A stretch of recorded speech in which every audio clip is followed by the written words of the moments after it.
نے سازشیں کی, جتنا انتقام لیا, جتنا ظلم کیا, ایک ایک کر کے سب اپنے اپنے انجام کو پہنچے. آج ٹی وی پر بیٹھ کر دیکھتے ہوں گے نواز شریف کو اللہ تعالیٰ نے عزت دے دی دوبارہ. تو یہ جو ہم دیکھ رہے ہیں یہ مکافات عمل کے سوا کچھ نہیں. انہوں نے جھوٹے الزام لگائے. کون سا ایسا جھوٹا الزام ہے جو انہوں نے نواز شریف پر نہیں لگایا, مسلم لیگ نون کے لیڈران پر نہیں لگایا, آپ کی بیٹی اور بہن پر نہیں لگایا.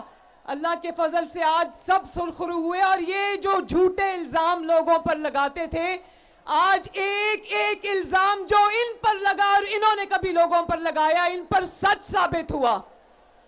کل عمران خان کو 10 سال سزا ہو گئی قومی راز افشا کرنے پر, قومی سلامتی سے کھیلنے پر. آج اس کی بیوی کو سزا ہو گئی.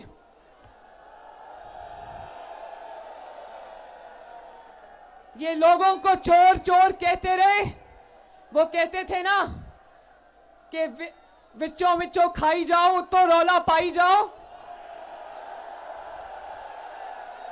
یہ لوگ سب کو سرخرو کیا. یہ پورے خاندان سمیت آج اللہ کے فضل سے چور ثابت ہوا ہے.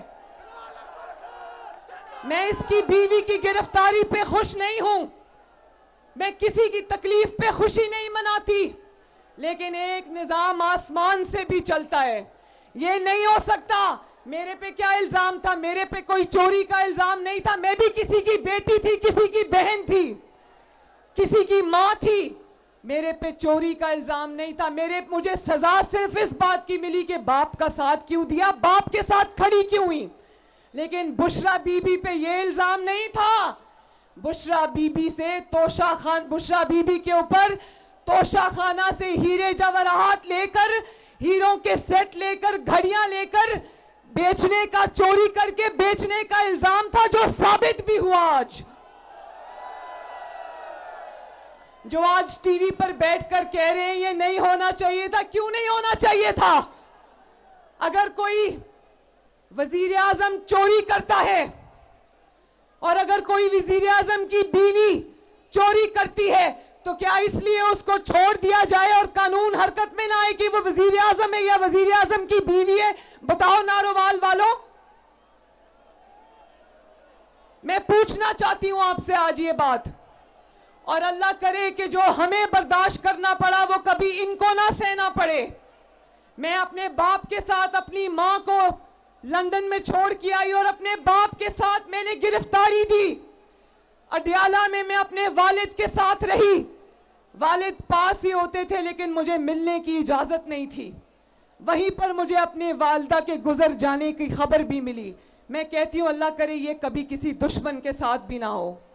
اس کے بعد جب مجھے دوبارہ گرفتار کیا تو میں اپنے والد کو جیل میں ملنے گئی تھی. نارووال والوں, میں اپنے والد کو جب جیل میں ملنے گئی, انہوں نے میرے والد کو دفتر میں جیل کے آ کر میرے والد کے سامنے مجھے گرفتار کیا. نواز شریف نے کہا, ایک جملہ کہا اس دن نیب سے, ایک جملہ میری بہنوں. نواز شریف نے جب نیب مجھے ان کے سامنے گرفتار کرنے آئی تو نواز شریف صاحب نے کہا میرے سامنے گرفتار کرنے کی کیا ضرورت تھی؟ باپ کے سامنے بیٹی کو گرفتار کرنے کی کیا ضرورت تھی؟ باہر آ رہی تھی نا تو کر لینا تھا گرفتار. تو میں یہ یاد رکھنا نیب والوں, نواز شریف نے کہا کہ وقت کبھی ایک جیسا نہیں رہتا. اور آج دیکھ لو, نواز شریف نے اپنا مقدمہ ثاقب نثار پہ نہیں چھوڑا. نواز شریف نے اپنا مقدمہ عمر عطا بندیال پہ نہیں چھوڑا. نواز شریف نے انگلی اٹھا کے کہا تھا کہ میں اپنا مقدمہ اللہ تعالیٰ کے پاس لے کر جاؤں گا, اور اس نے اللہ تعالیٰ پہ چھوڑا, آپ پر چھوڑا. اور آج دیکھو اللہ تعالیٰ نے نواز شریف کو کس طرح اللہ کے فضل سے سرخرو. آج صبح میں ٹی وی دیکھ رہی تھی تو کچھ میڈیا والے یہ کہہ رہے تھے کہ یہ بڑی جلدی میں مقدمہ چلا ہے جی, یہ مقدمہ جلد بازی میں فیصلہ کیا گیا ہے. تو میں نارووال, شکرگڑھ اور ظفروال سے پوچھنا چاہتی ہوں کہ جلدی میں یہ فیصلہ کیا گیا ہے؟ 1.5-2 سال سے تو یہ تماشا ہم دیکھ رہے ہیں, پوری قوم اپنی ٹی وی سکرینز پر دیکھ رہی ہے کہ جب پولیس یہ عدالت لے کے جانے کے لیے آتی تھی زمان پاک تو کبھی پیٹرول بموں سے پولیس پر حملہ کرتے تھے, کبھی ڈنڈوں سے پولیس والوں کی ہڈیاں توڑتے تھے, اور پھر جب جانے کا موقع آیا, عدالت حساب کتاب دینے کا موقع آیا, تو ویل چیئر پہ بیٹھ گئے, کبھی پلاسٹر چڑھا لیا ٹانگ کے اوپر.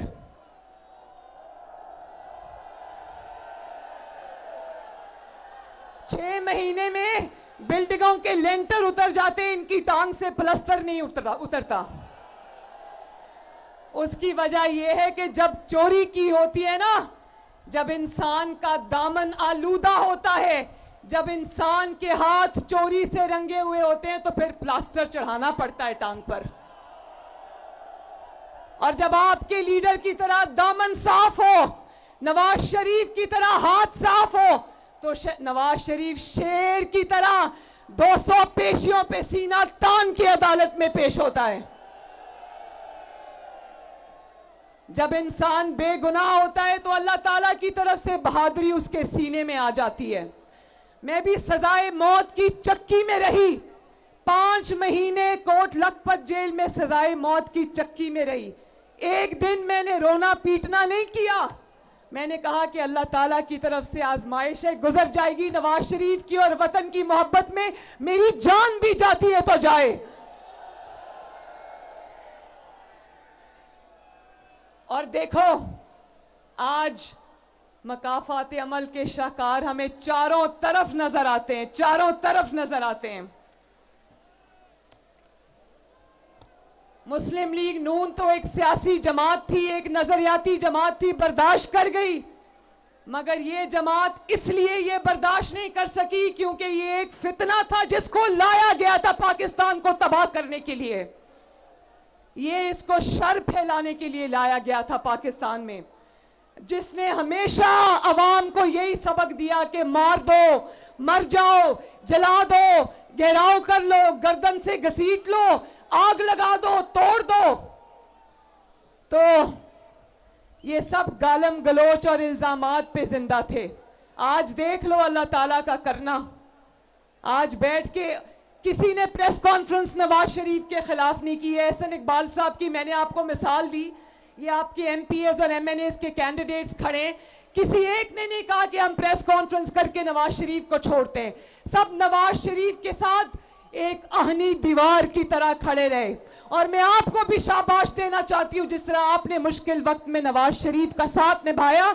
آج جو وقت ہم دیکھ رہے ہیں اللہ کے فضل سے, یہ آپ کی قربانی اور استقامت کا بھی ثمر ہے. آج بھی جتنا ریلیف ان کو عدالتوں سے مل رہا ہے وہ مسلم لیگ نون نے کبھی آج تک نہیں دیکھا. تو میں ظفروال سے, شکرگڑھ سے, نارووال سے یہ کہنا چاہتی ہوں, اور میں احسن اقبال صاحب سے بھی کہنا چاہتی ہوں. احسن اقبال صاحب, جس طرح نارووال میں آپ نے ترقی دن رات کی, نارووال کو سجایا, نارووال کو بنایا, اب یہ آپ کی ذمہ داری اور میری ذمہ داری ہے کہ ہم شکرگڑھ کو اور ظفروال کو بھی اسی طرح سجائیں گے اور بنائیں گے اور ترقی دیں گے انشاءاللہ. اور احسن اقبال صاحب نے کہا کہ آپ کا مطالبہ ہے کہ نارووال شکرگڑھ ریلوے سیکشن کو بحال کیا جائے, تو انشاءاللہ تعالیٰ یہ وعدہ رہا کہ آپ شیر کو ووٹ دو, یہاں سے شیر جیتے گا. انشاءاللہ تعالیٰ نواز شریف صاحب سے کہہ کر یہ نارووال شکرگڑھ ریلوے سیکشن کو ہم بحال کرائیں گے.